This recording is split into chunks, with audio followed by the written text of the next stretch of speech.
be realistic here. Do you think they're going to miss out on the top four come the end of the season?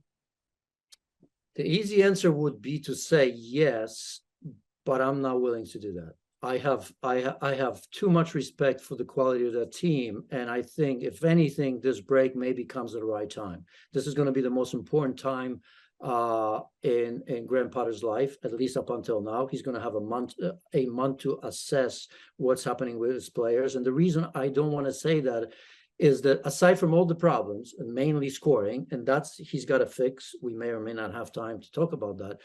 But I think recover the key players. I mean, I think Reece James, if he comes back quickly enough, Ben Chilwell, if he comes back quickly enough, if N'Golo Kante comes back to whatever level he can come back, I think there's still enough talent there for them to grind. Because the one thing that I like about Chelsea over the years, they've never, to me, I mean, at least recently, have been this great team that plays this unbelievable football, right? When I think of Chelsea, I think of a bit of a machine.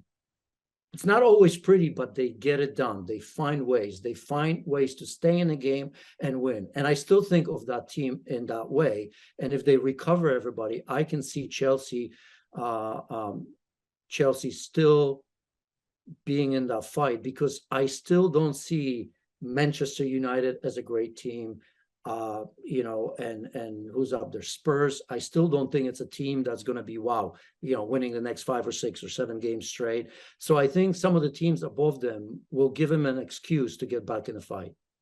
You think the World Cup break's coming up at the perfect time then for Graham Potter and Chelsea, given the recent run of results? Yes, because I think there's going to be pressure. I think there's going to be inward look by Todd Bowley and everybody else, because I think everybody understands that things aren't right. I think they understand that the issues of not scoring under Thomas Tuchel continue to be there. I don't necessarily see how they will change with the players that he has right now.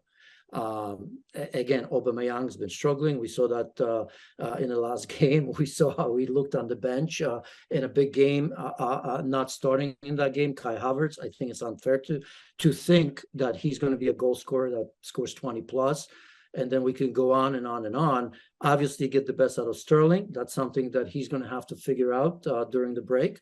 And then will come the transfer window, which I think may be important for Chelsea. They may have to get a player or two just to give the rest of the team kind of feeling, all right, we can do this. Thank you very much for watching ESPN FC on YouTube. For more highlights, analysis, and exclusive content, be sure to subscribe.